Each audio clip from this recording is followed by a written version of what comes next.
What if the happiest moment of your life became the beginning of your worst nightmare? In 1987, a single mother's dream vacation turned into every parent's darkest fear. And it happened in what was supposed to be the safest place on Earth.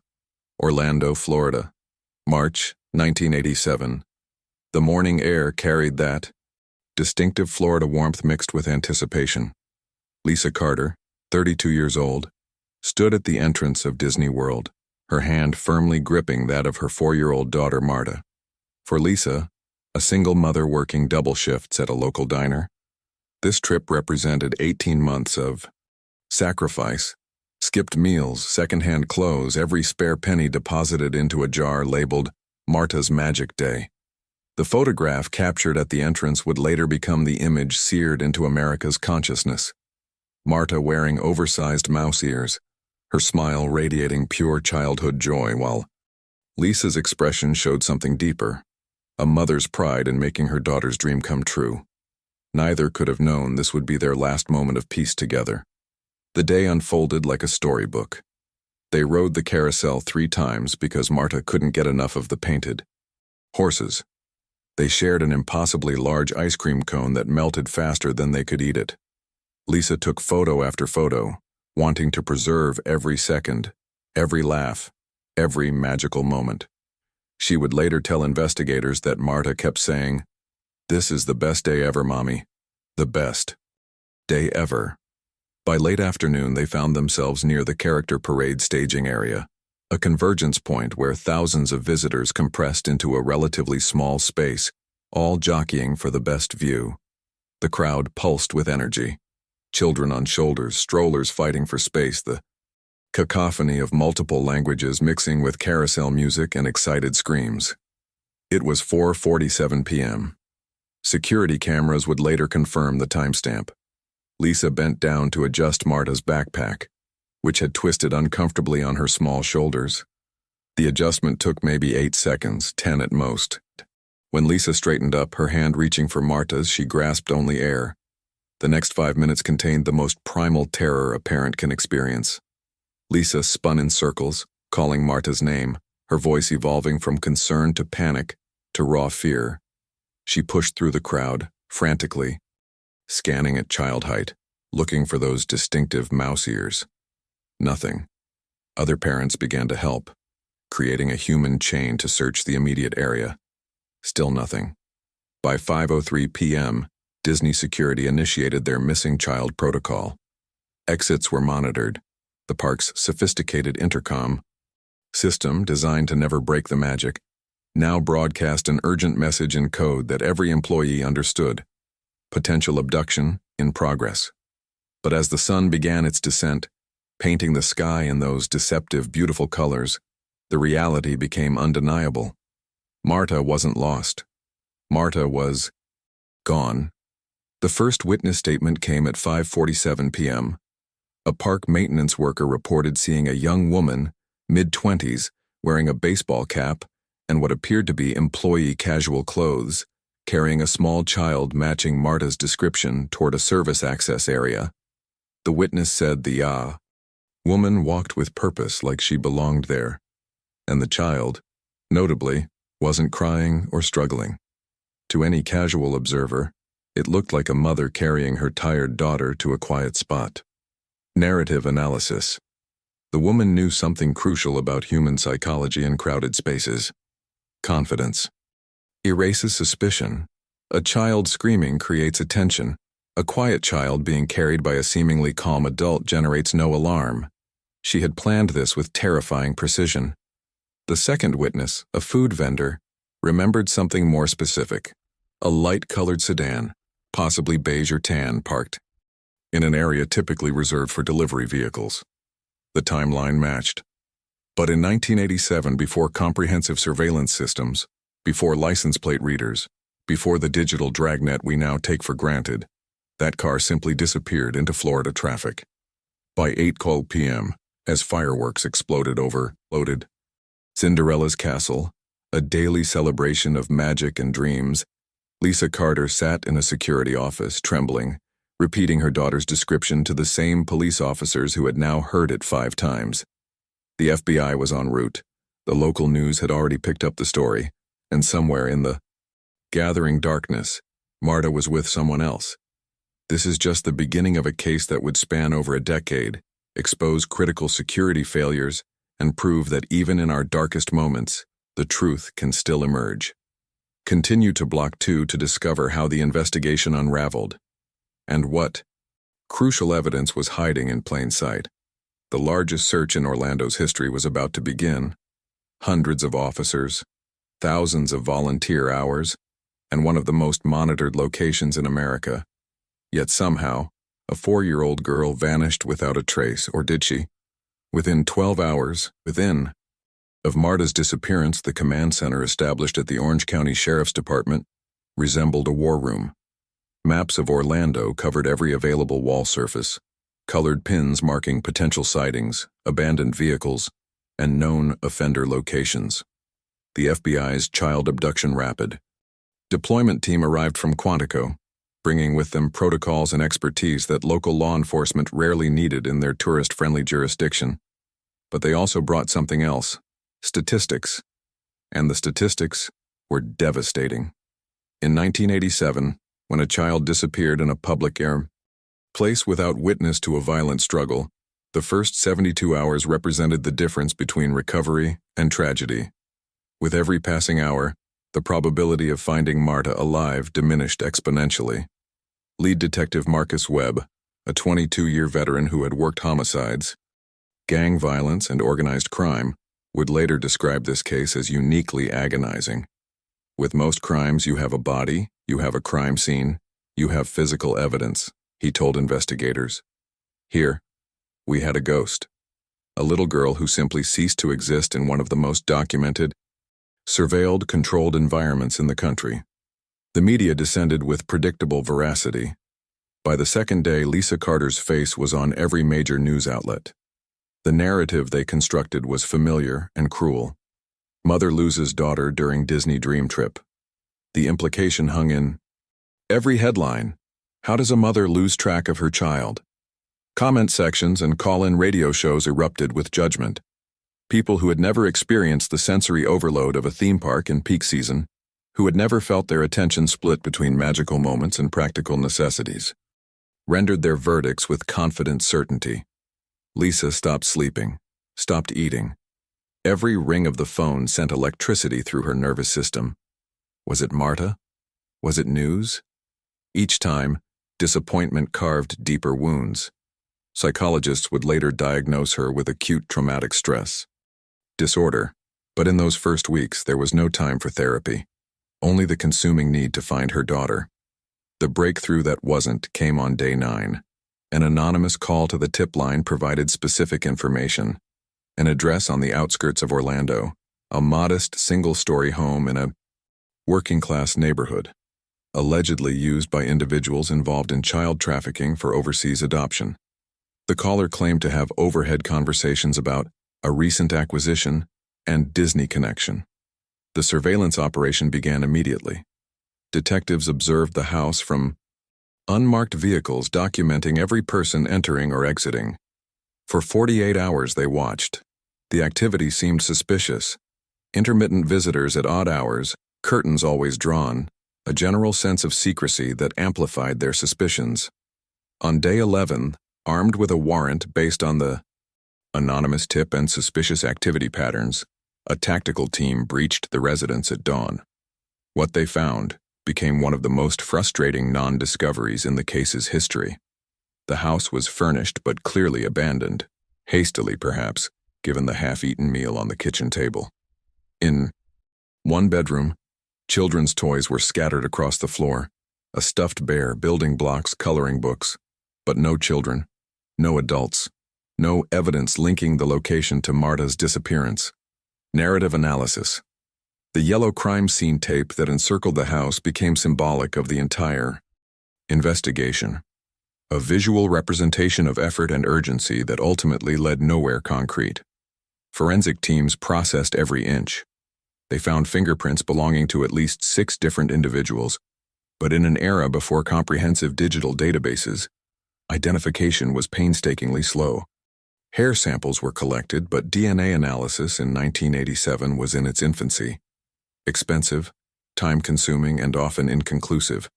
The toys were photographed, catalogued, tested for trace evidence. Nothing definitive emerged. Meanwhile, back at Disney World, security managers provided investigators with their VHS surveillance tapes. The technology, cutting edge for its time, now revealed its limitations. The tapes showed grainy, overexposed images where facial features blurred into indistinct flesh tones. Frame-by-frame analysis identified a figure matching witness descriptions: baseball cap, casual clothes, carrying a child, but the image quality made positive identification impossible. In one crucial sequence, lasting approximately 14 seconds, the figure carries the child past a service corridor camera. Forensic video analysts enhanced the footage as much as 1987 technology allowed. They could make out general body shape, approximate height, the child's dangling legs. But the woman's face remained frustratingly obscured by the cap's brim and the camera angle. It was tantalizingly close to useful, and absolutely inadequate for prosecution. The vehicle lid fizzled. Similarly, the light-colored sedan mentioned by witnesses could have been any one of thousands of similar vehicles in Central Florida. Without a license plate number, make, or model, investigators were left canvassing used car lots and vehicle registration offices with only vague descriptions. Dead. End after dead end accumulated in the case file. By week 4, the FBI agents began preparing Lisa for the statistical reality. Children who disappeared without ransom demands, without bodies discovered in the critical first weeks, entered a category that every investigator dreaded: long-term missing, presumed abducted. The agents spoke in careful euphemisms, but Lisa understood the subtext. They were beginning to believe Marta was dead. Detective Webb refused to accept it. He continued working 12-hour days, following leads that others dismissed as unlikely. He drove to the abandoned house, repeatedly, standing in the empty rooms trying to understand its connection to the case. The anonymous tip had been too specific to be coincidence, yet the house yielded nothing actionable. As 1987 turned to 1988, then 1989, the case file grew thicker, even as the active investigation contracted. Other crimes demanded attention. Resources were reallocated. The FBI team returned to Quantico. The yellow tape around the mysterious house weathered and faded, eventually removed by property managers who wanted to rent the space again. In 1990, exactly 3 years after Marta's disappearance, the case was officially classified as cold, not closed but inactive, relegated to the basement archives alongside hundreds of other unsolved mysteries. Detective Webb attended the case review meeting where this decision was formalized. He said nothing, but colleagues noticed him crying in his car. Afterward, the file label read, "Carter, Marta, Disney World Abduction 1987, Unsolved." It would sit untouched for the next 10 years, gathering dust, its secrets locked behind deteriorating VHS tapes and fading Polaroid photographs, evidence that had promised everything and delivered nothing. How does a mother survive when her child vanishes? When every anniversary is a wound reopened, every birthday cake remains unlit, and every knock on the door might finally be the answer, or just another cruel reminder. This is the story of a woman who lived in limbo for 13 years, suspended between hope and despair. The house on Magnolia Street became Lisa Carter's prison and sanctuary. She moved there 6 months after Marta's disappearance, leaving behind the apartment they had shared, where Marta's bedroom remained exactly as she left it. Tiny shoes lined up by the bed, drawings taped to the walls, a half-finished puzzle on the floor that Lisa couldn't bring herself to complete or dismantle. The new house was smaller, cheaper, in a neighborhood where people minded their own business. Exactly what Lisa needed, because she had become what sociologists call a marked person, someone whose tragedy defines them in the public consciousness. At her waitressing job, she heard the whispers, "That's the woman who lost her kid at Disney." The phrasing itself was cruel, not "whose child was abducted," but "who lost her kid," as if Marta had simply been misplaced, a failure of attention rather than a victim of crime. The job lasted 8 months before Lisa was let go. The official reason was unreliable attendance, but the real reason was written in customers' uncomfortable glances and co-workers' careful distance. Grief made people uncomfortable. It reminded them that terrible things happen to ordinary people doing ordinary things, and nobody wanted that reminder while they were trying to enjoy their pancakes. Financial survival became a secondary struggle layered atop the primary anguish. Disability payments came and went as bureaucrats debated whether emotional trauma qualified as a legitimate disability. Lisa picked up sporadic work, house cleaning, night shifts at a 24-hour convenience store, anything that didn't require sustained interaction with people who might recognize her face from 3-year-old news reports. But every year on March 15th, the anniversary of that terrible day, Lisa performed a ritual that became legendary among the small community of long-term missing children advocates. She would drive to Disney World, park in the visitor's lot, and walk to the main entrance. She never entered. Instead, she stood at the gates holding a pink balloon, Marta's favorite color, watching families stream past her into the park. Security guards knew her by sight and left her alone. Some found it touching, others found it disturbing. One guard, interviewed years later, recalled, "She'd stand there for maybe 20-30 minutes, not crying usually, just watching, like she was waiting for Marta to come running out. Then she'd tie the balloon to the fence and drive away." The fence at Disney's entrance accumulated these annual balloons, faded and deflated by sun and time, creating an unintentional memorial that park management repeatedly removed and Lisa repeatedly replenished. It became a silent battle of wills, corporate image control versus a mother's need to mark her daughter's existence. The psychological toll manifested in ways both predictable and unexpected. Lisa developed severe agoraphobia, venturing outside only for absolute necessities. Grocery shopping occurred at 2 a.m. when stores were nearly empty. Phone calls from family members went unanswered, not from anger, but from paralysis. What was there to say? Her life had stopped on March 15, 1987, while everyone else's continued forward. Her family fragmented under the strain. Lisa's older brother, Robert, firmly believed in closure through acceptance. "She's gone," he told Lisa during one painful Thanksgiving gathering in 1992. "You need to have a funeral, have a service. Let her go." Lisa didn't speak to him for 5 years after that. Her younger sister, Patricia, veered into conspiracy theories, international adoption rings, government cover-ups, sightings in South America. This provided hope, but was arguably more destructive, sending Lisa chasing phantom leads that always evaporated under scrutiny. Detective Webb, now semi-retired, occasionally called with updates that weren't really updates. "Just wanted you to know we haven't forgotten," he'd say. And Lisa would thank him while both understood the subtext. There was nothing new to report. Webb carried his own guilt about the case, particularly the anonymous tip that had led to the empty house. He'd convinced himself that the tip had been legitimate, that they'd missed something crucial, that the abductor had been one step ahead. He never fully proved this theory, but he never abandoned it either.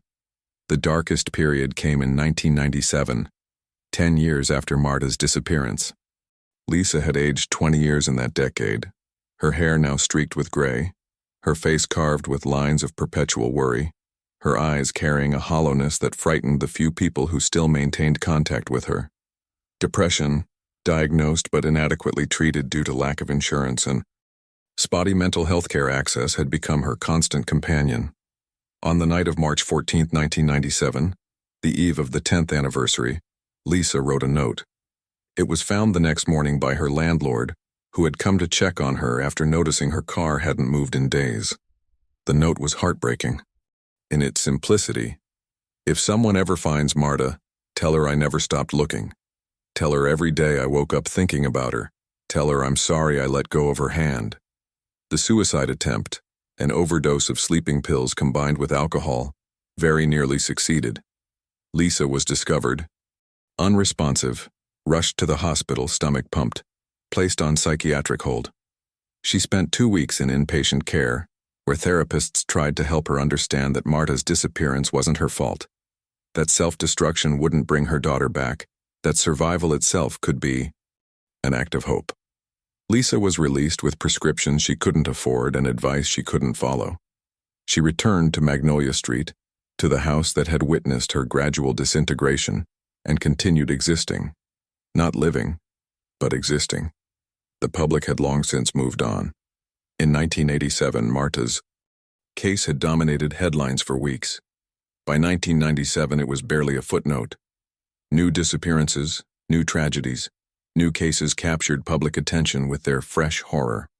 Marta became one of thousands of faces on missing child posters that yellowed in post office lobbies, her age-progressed images, what she might look like at 8, at 10, at 13, feeling increasingly speculative and detached from the real little girl who once wore mouse ears and laughed at carousel horses.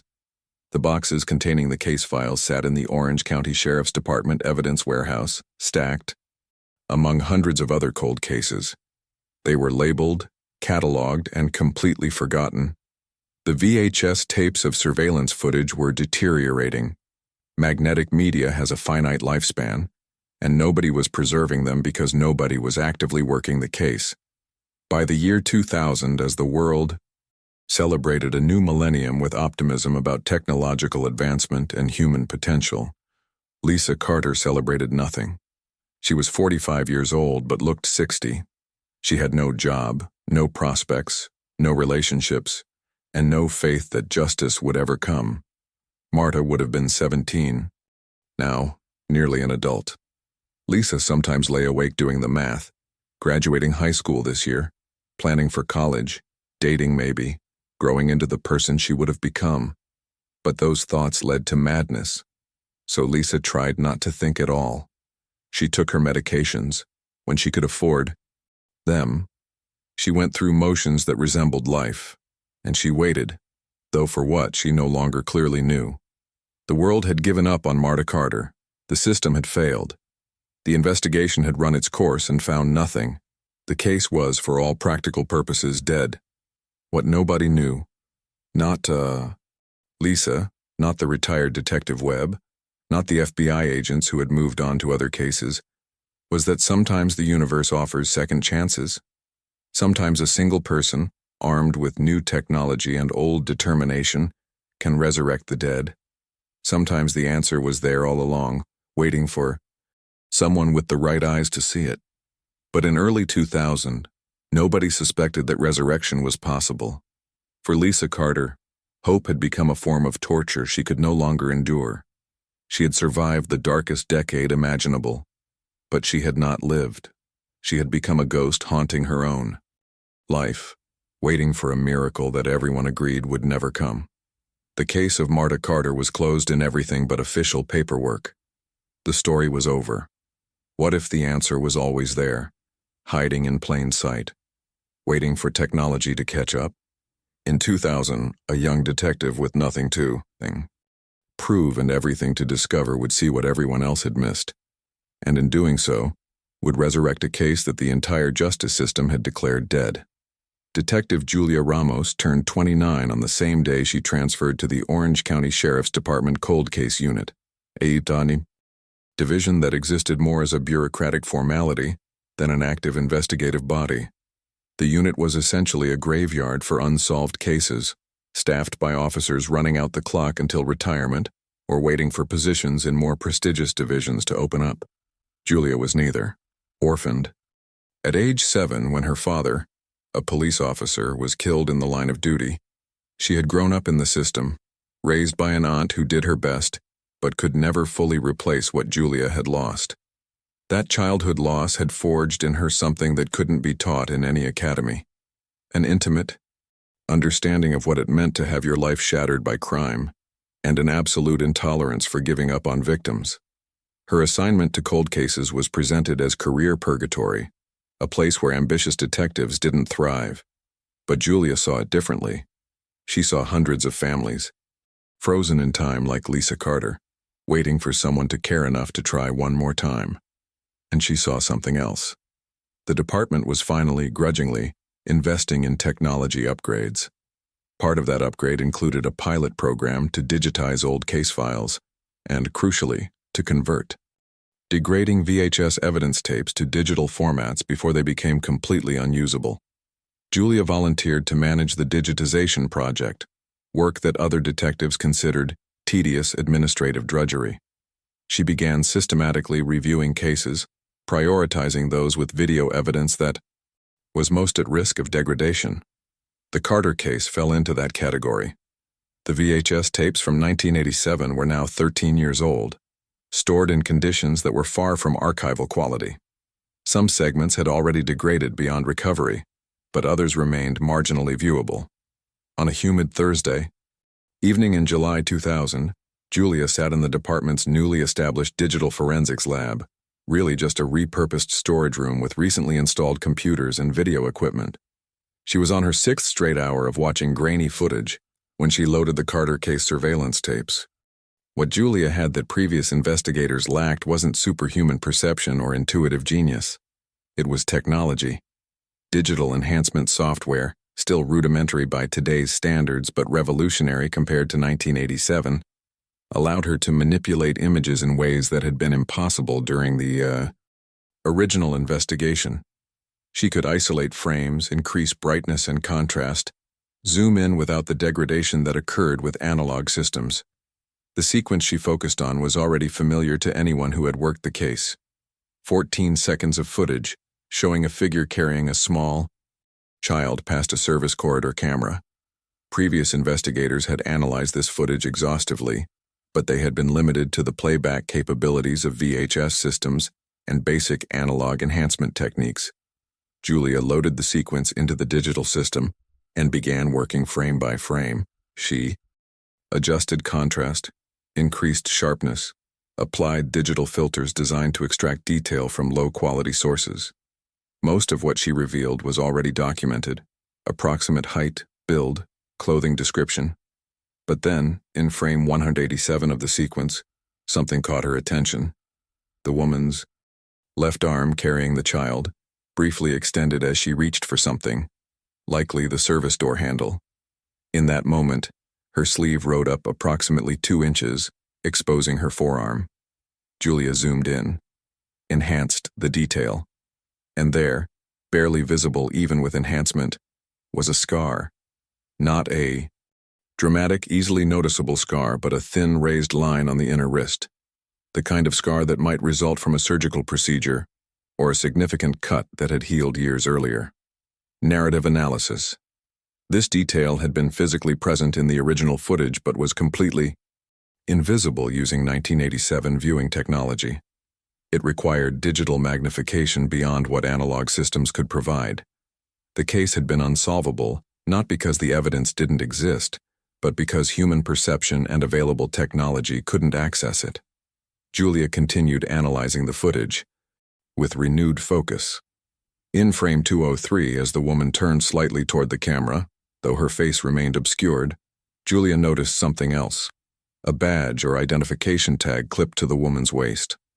The image quality was still poor, but digital enhancement revealed enough detail to identify the logo, a stylized design that Julia recognized after cross-referencing Disney's vendor database. The badge belonged to a third-party contractor that Disney had used in the 1980s for supplemental custodial services during peak season. The company, Sunshine Cleaning Services, had gone out of business in 1991, but their employee records had been transferred to the State Labor Department as required by law when they dissolved. Julia requested those records. 3 weeks and considerable bureaucratic navigation later, she received boxes of poorly organized employment files. She was looking for female employees, age approximately 20 to 30 in 1987, who had worked at Disney World around the time of Marta's disappearance. The list contained 47 names.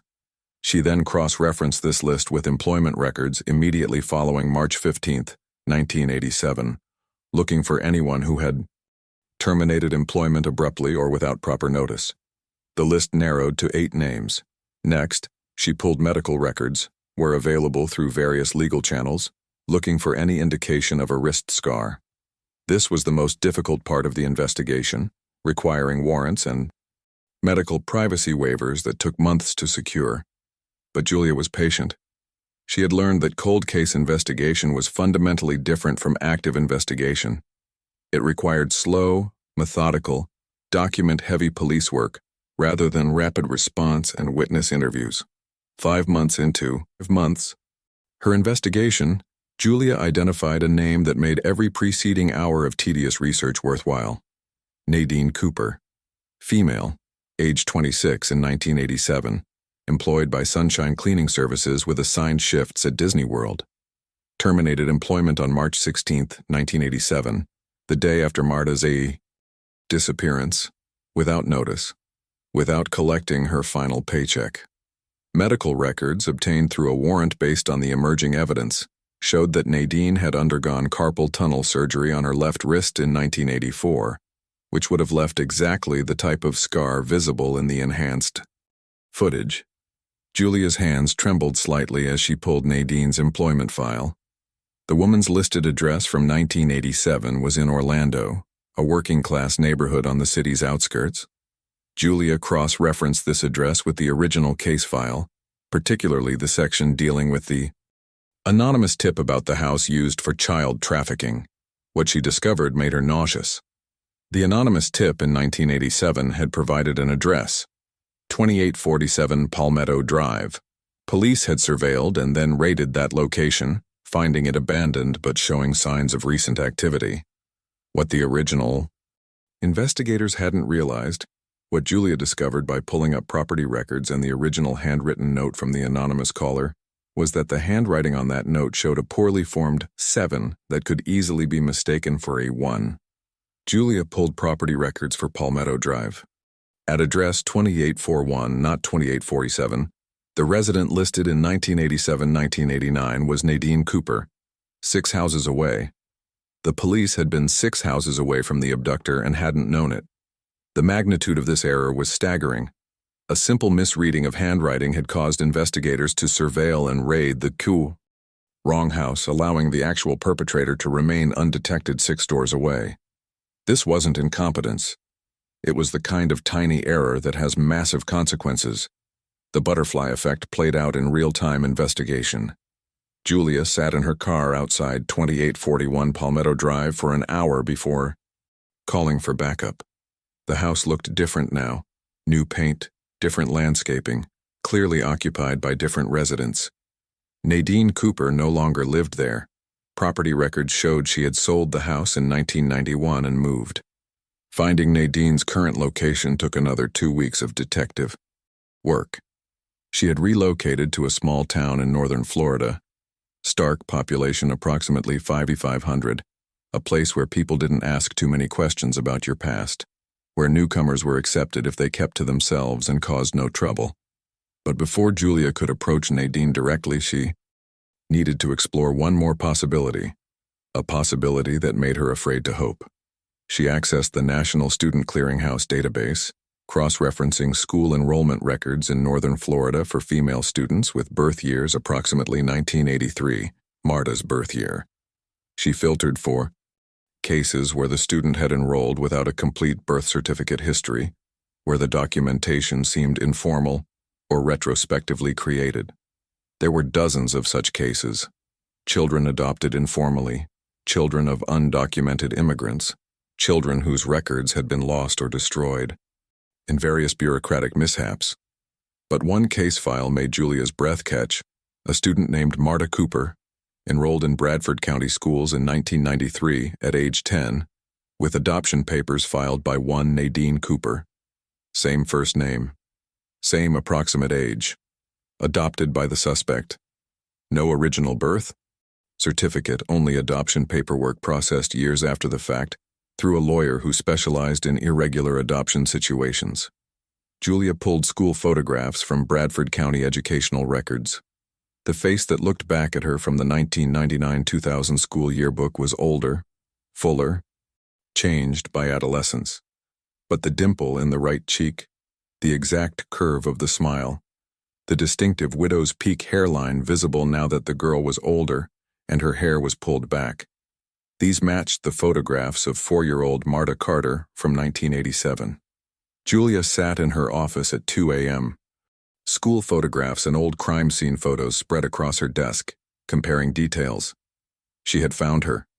After 13 years, after every investigator had given up, after the case had been officially consigned to the permanent unsolved category, she had found Marta Carter. But finding her was only the beginning. Now came the infinitely harder task, proving it, confronting the abductor, reuniting a mother and daughter who had been apart for more than 3/4 of the daughter's life, and navigating the psychological minefield of a girl who had been raised to believe an entirely different reality. Julia drafted her report with meticulous care, knowing it would be scrutinized by prosecutors, defense attorneys, and eventually a judge. She documented every step of her investigation, every connection she had made, every piece of evidence that supported her conclusion. Then she picked up the phone and called the district attorney's office. The case that everyone said was unsolvable had just been solved. The girl that everyone assumed was dead was alive. And the justice that Lisa Carter had been denied for 13 years was finally within reach. How do you tell a 17-year-old girl that her entire life is a lie? That the woman she calls mom is actually her abductor? That somewhere, a biological mother has spent 13 years in agonizing grief, never giving up hope? This wasn't just a case anymore. It was a trauma bomb waiting to detonate, and everyone knew the explosion would be devastating. The strategy session in the district attorney's conference room brought together prosecutors, psychologists, FBI agents specializing in recovered children, and Detective Julia Ramos. The question on the table was deceptively simple. How do we do this without destroying what we're trying to save? Dr. Elizabeth Monroe, a forensic psychologist with 30 years of experience in child trauma cases, laid out the psychological minefield they were navigating. Marta Cooper, and we need to use that name until she reclaims her original identity, has been raised by her abductor for 13 years. That's 3/4 of her entire life. Nadine Cooper is functionally and psychologically her mother. We're not just revealing a crime here, we're deconstructing this girl's entire identity and reality. The plan they developed was methodical and compassionate. First, obtain DNA confirmation to eliminate any possibility of error. Second, secure a warrant for Nadine's arrest, but delay execution until after initial contact with Marta. Third, have trained psychologists make first contact with Marta in a controlled environment, gradually revealing the truth. Fourth, coordinate the mother-daughter reunion only after Marta had time to process the revelation and had expressed willingness to meet Lisa. Julia drove to Stark with a female FBI agent and Dr. Monroe.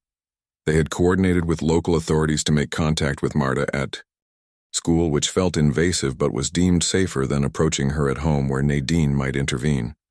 It was October 2000. Marta was starting her senior year of high school, planning for college, living what appeared to be a normal teenage life. The school principal, briefed on the situation, arranged for Marta to be called to a private counseling office where the team waited. Julia would never forget the moment Marta walked through that door, confident teenage stride, backpack slung over one shoulder, mild annoyance on her face at being pulled from class, absolutely no awareness that her entire world was about to implode. Marta Cooper? Dr. Monroe asked gently. That's me. Did I do something wrong? The girl's voice carried typical teenage defensiveness mixed with genuine confusion. What followed was 3 hours of the most careful conversation Julia had ever witnessed. Dr. Monroe began by asking about Marta's childhood memories, her family history, what her mother had told her about her early years. Marta's answers revealed the story Nadine had constructed. She had been rescued from an abusive situation as an infant. Her biological mother had been unable to care for her. Nadine had saved her and given her a good life. Then Dr. Monroe began introducing inconsistencies. Did Marta have any baby pictures? Only from about age 5 onward. Had she ever wondered why her adoption papers seemed unusual? She had never actually seen them. Did she remember anything from before? She lived with Nadine? A flash of something. Carousel music maybe, bright lights, but nothing concrete. Dr. Monroe then showed Marta the photographs from 1987, a little girl with distinctive features, the same dimple, the same smile, the same widow's peak hairline, standing with a woman at the gates of Disney World. "This is you," Dr. Monroe said quietly. "This is you with your biological mother, Lisa Carter, taken hours before you disappeared." Marta's face went through a visible transformation, confusion to disbelief, to dawning horror. "That's not... What are you saying?" Julia stepped in, her voice steady despite the emotional weight of the moment. "Marta, your real name is Marta Carter. You were abducted from Disney World on March 15, 1987 when you were 4 years old. The woman you know as your mother, Nadine Cooper, took you that day. Your biological mother has been searching for you for 13 years. What happened next would haunt everyone in that room for years." Marta didn't scream or cry immediately. Instead, she went very still, very quiet, processing information that fundamentally contradicted everything she believed about her life and identity. Then she asked, the question that broke Julia's heart, "Does she hate me? My real mom? Does she hate me for forgetting her?" Dr. Monroe moved closer, her voice gentle but firm. "Marta, listen to me carefully. You were 4 years old. What happened to you was not your fault. You are a victim, not a participant. Your biological mother has never stopped loving you, never stopped looking for you, never blamed you for one single second. She has been in agony for 13 years, but never, not once, has she been angry at you." The tears came then, deep heaving sobs that seemed to originate from somewhere primal and ancient. Marta cried for the childhood stolen from her, for the mother who had suffered unimaginably, for the woman who had raised her and who now was revealed as a kidnapper, for the identity that was dissolving even as she sat in that counseling office. Over the next week, DNA tests confirmed what everyone already knew. Marta Cooper was Marta Carter. The genetic match was unambiguous. Armed with this confirmation and Marta's testimony about her earliest memories, which, with psychological guidance, began to resurface, prosecutors obtained a warrant for Nadine Cooper's arrest. Julia was present when they brought Nadine in. The woman was 40 years old now, working as a night shift manager at a local grocery store, living in a small apartment with Marta. When detectives informed her that they knew who she was and what she had done, Nadine's face showed something unexpected: relief. In the interrogation room, Nadine's confession poured out in a stream of consciousness that revealed not a monster, but a deeply damaged person who had committed a monstrous act. She had lost a baby, a stillborn daughter, in December 1986, 3 months before Marta's abduction. The grief had been overwhelming, compounded by postpartum depression and a lack of mental health resources. Her marriage had collapsed. Her life had imploded. "I saw her in the crowd," Nadine said, her voice flat with exhaustion. "This little girl laughing so full of joy, and I thought she was meant for me. Like the universe was giving me a second chance. I didn't plan it, I knew the service corridors because I worked there, I knew the schedules. And when I saw that her mother's attention was elsewhere for just a few seconds, I picked her up. She didn't even cry, she just looked at me, with these big eyes." Nadine described driving to her home on Palmetto Drive, keeping Marta quiet with promises of toys and snacks. She described dyeing Marta's hair the next day, buying new clothes, creating a new identity. She described watching news reports about the search and feeling both terror and a twisted sense of righteousness, convincing herself that she was saving Marta from something, that this was meant to be. "I loved her," Nadine said, and this was perhaps the most disturbing part of her confession. "I gave her a good life. She was happy. I never hurt her, I wanted her mother." Narrative analysis. The psychology of child abduction by non-family members often involves a disturbed individual who believes they are rescuing or entitled to the child. Nadine's case fit this pattern. Delusional thinking rooted in genuine grief but resulting in an act that destroyed multiple lives. The legal proceedings were complicated by the unusual circumstances. Nadine was clearly guilty of kidnapping, child endangerment, and multiple counts of falsifying documents.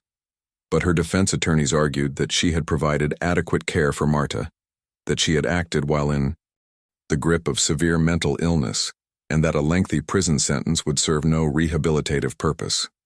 The prosecution counter-argued that Nadine had stolen 13 years from Lisa Carter, had robbed Marta of her true identity and family, and that the crime demanded serious consequences, regardless of Nadine's mental state or subsequent behavior.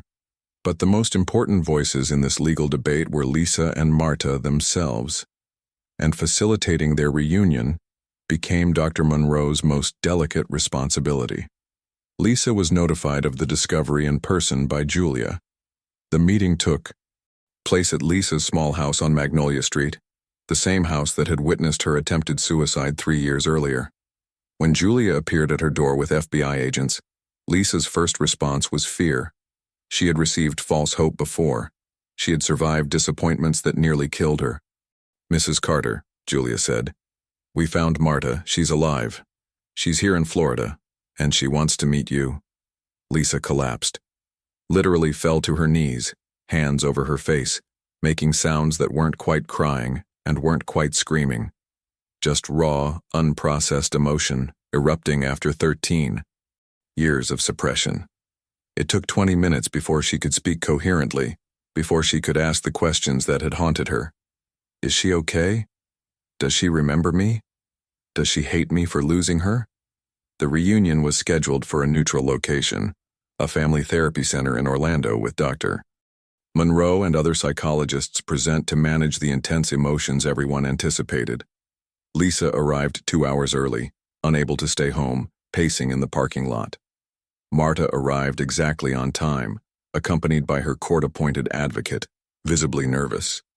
The moment they saw each other is the scene that closes this chapter, a moment that cannot be adequately described because it transcended words. Lisa stood frozen, afraid to move, afraid this was another dream that would dissolve if she reached out.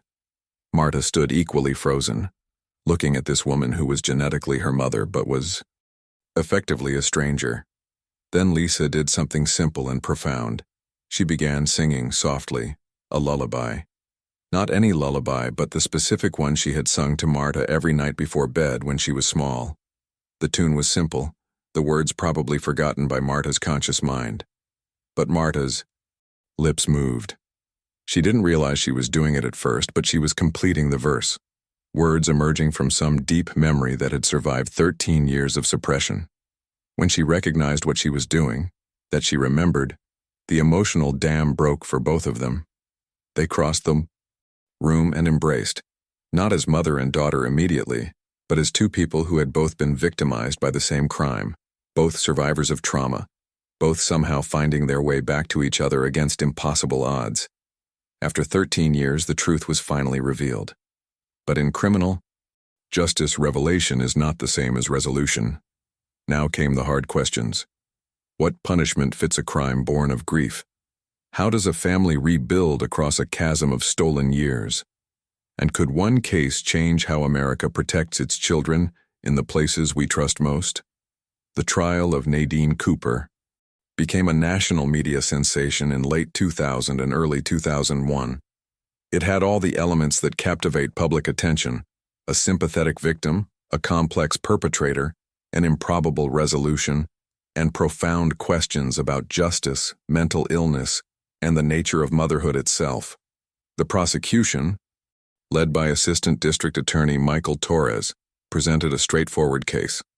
Nadine Cooper had kidnapped 4-year-old Marta Carter from Disney World in 1987, had maintained that kidnapping for 13 years through ongoing deception and identity fraud, and had robbed both Marta and Lisa Carter of irreplaceable time together.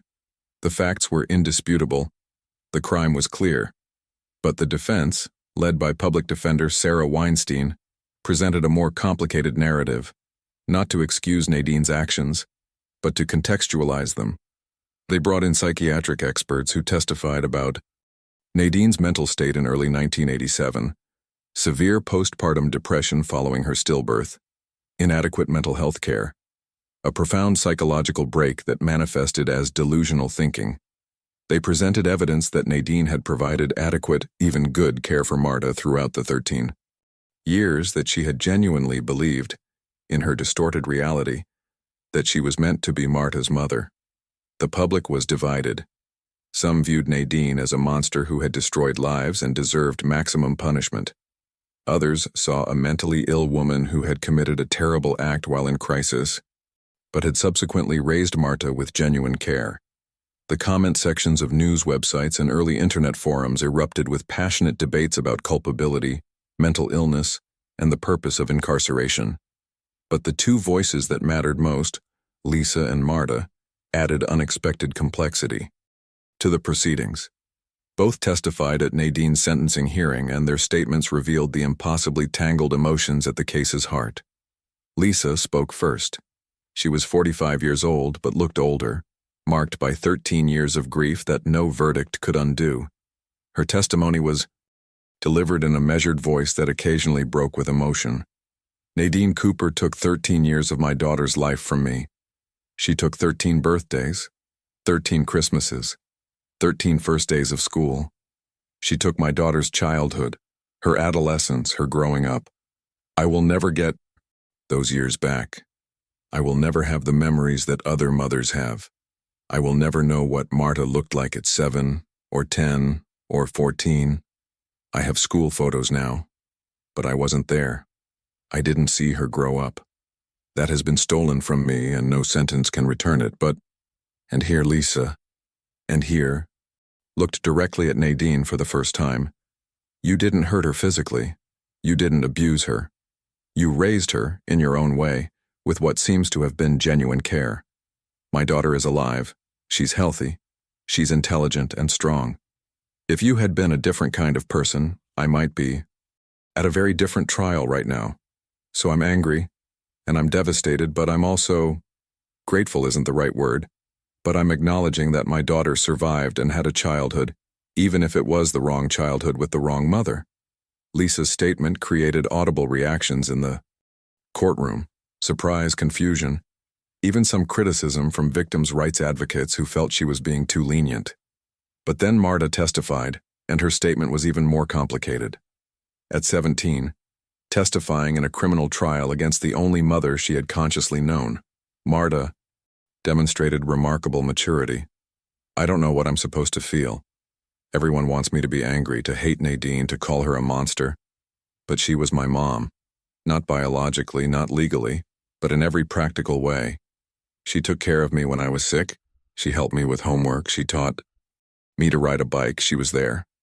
And now I know that foundation was built on a lie, on a crime, on something terrible. But I can't erase 13 years of memories and feelings. At the same time, I know what she did was wrong. I know my biological mother suffered unimaginably. I know I was robbed of my real family, my real identity. I'm angry about that. I'm confused about that. I'm going to be in therapy for probably the rest of my life dealing with that. But if you're asking me what should happen to Nadine, I don't want vengeance. I want her to get help. I want the system that failed to protect me to be fixed. I want other kids to not go through what I went through. That feels more important than how many years she spends in prison. The judge, the Honorable Patricia Gonzalez, delivered her sentence after 2 days of deliberation. She acknowledged the unique circumstances, but emphasized that the law existed for a reason. Nadine Cooper, you stand convicted of kidnapping, custodial interference, and multiple counts of falsifying legal documents. While the court acknowledges your mental health struggles and the absence of physical abuse, the court cannot ignore the magnitude of your crime. You stole a child. You deprived that child of her identity, her family, and her right to know her own history. You condemned Lisa Carter to 13 years of agonizing uncertainty and grief. Your actions, whatever their psychological origins, caused immense and ongoing harm. Therefore, the court sentences you to 20 years in prison, with eligibility for parole after 12 years, conditioned on successful completion of mental health treatment and cooperation with authorities. This sentence reflects both the seriousness of your crime and the unusual circumstances surrounding it. Nadine accepted the sentence without visible reaction. She would later write letters to both Lisa and Marta from prison, letters that Marta sometimes read and sometimes didn't, navigating her complicated feelings at her own pace. But the story's impact extended far beyond one courtroom verdict. Detective Julia Ramos, now recognized nationally for solving a case everyone had declared impossible, became an advocate for cold case review and technological application to historical crimes. She testified before congressional committees about the need for systematic digitization of old evidence and the potential for solving cases that had languished for decades. The Disney World case specifically prompted major changes in theme park security nationwide.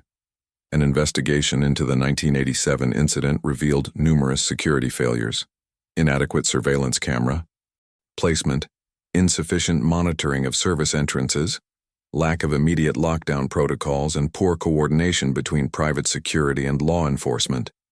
Disney World and other major theme parks implemented comprehensive reforms: installation of significantly more surveillance cameras with higher resolution biometric tracking systems for employees accessing sensitive areas, instant lockdown capabilities at all exits within 2 minutes of a missing child report, dedicated liaison officers between park security and local FBI field offices, regular training for employees on identifying and preventing child abduction.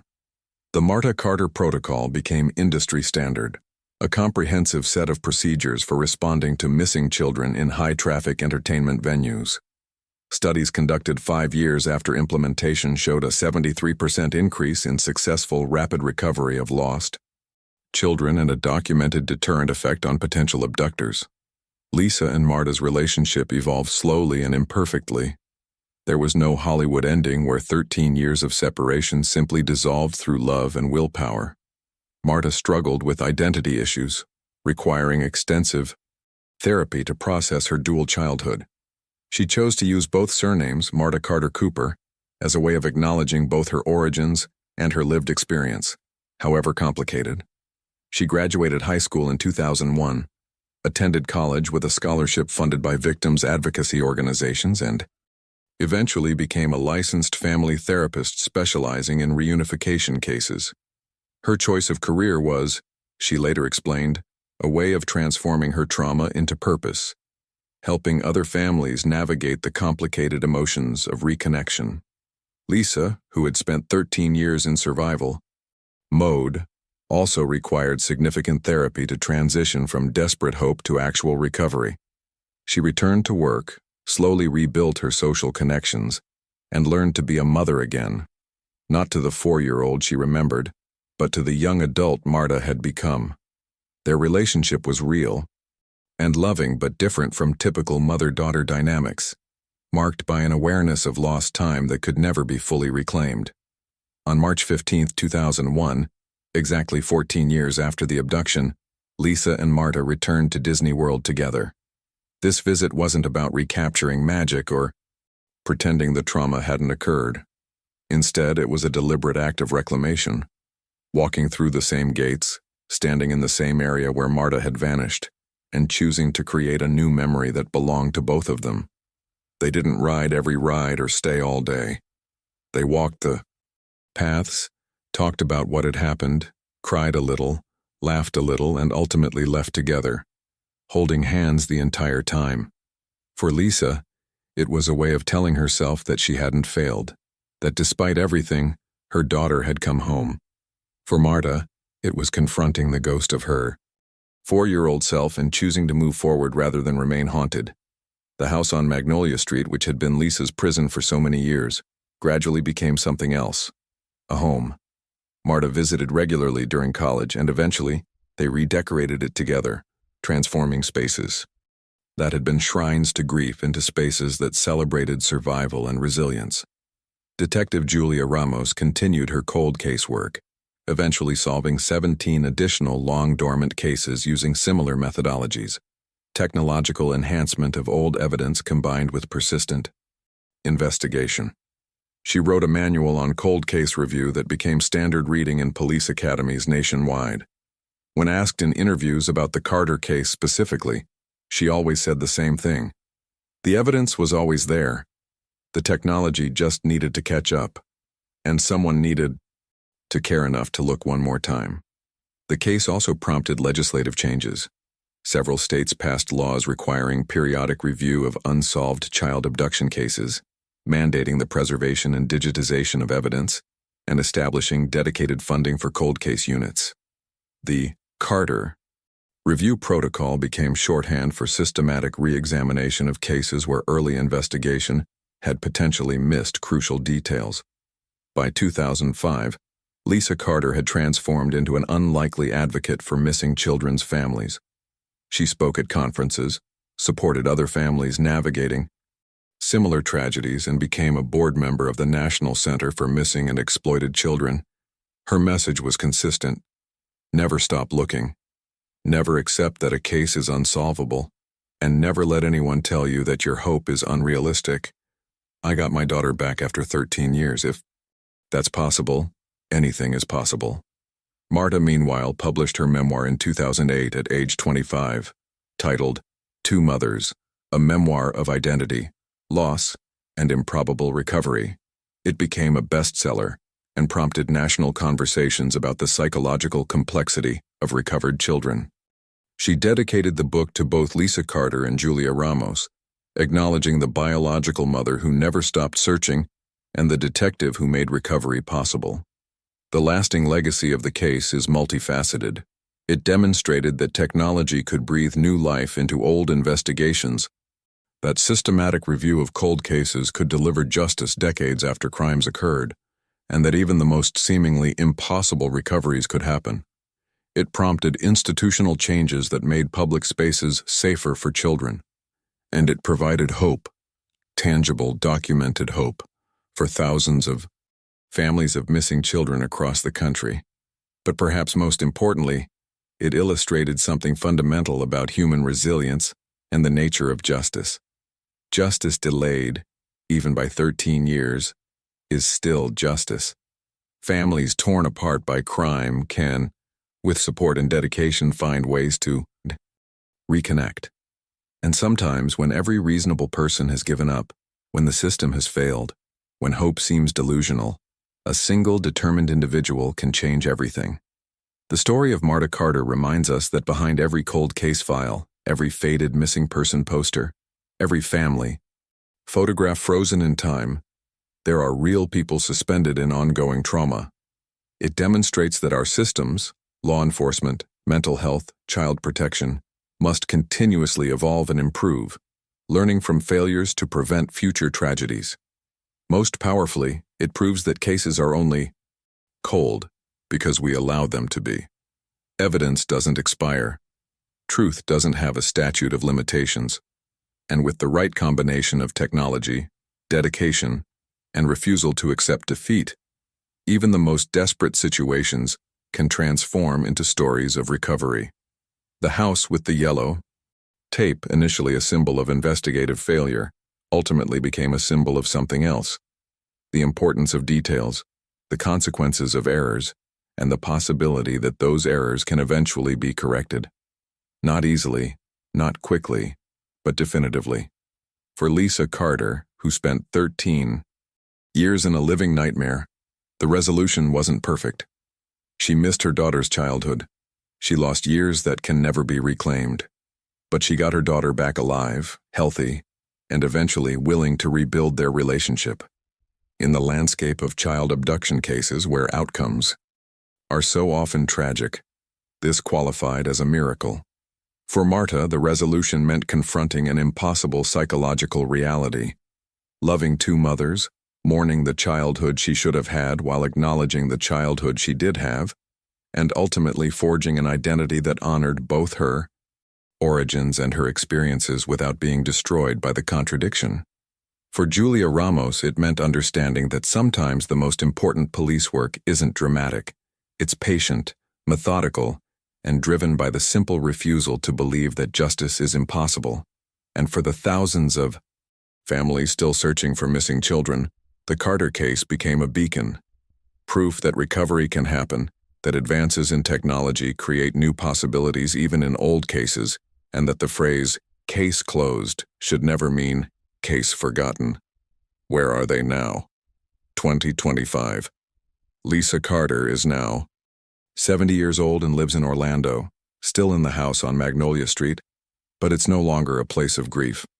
Her grandchildren, Marta has 2 children of her own, visit regularly, filling the rooms with the noise and chaos that Lisa once thought she'd never experience.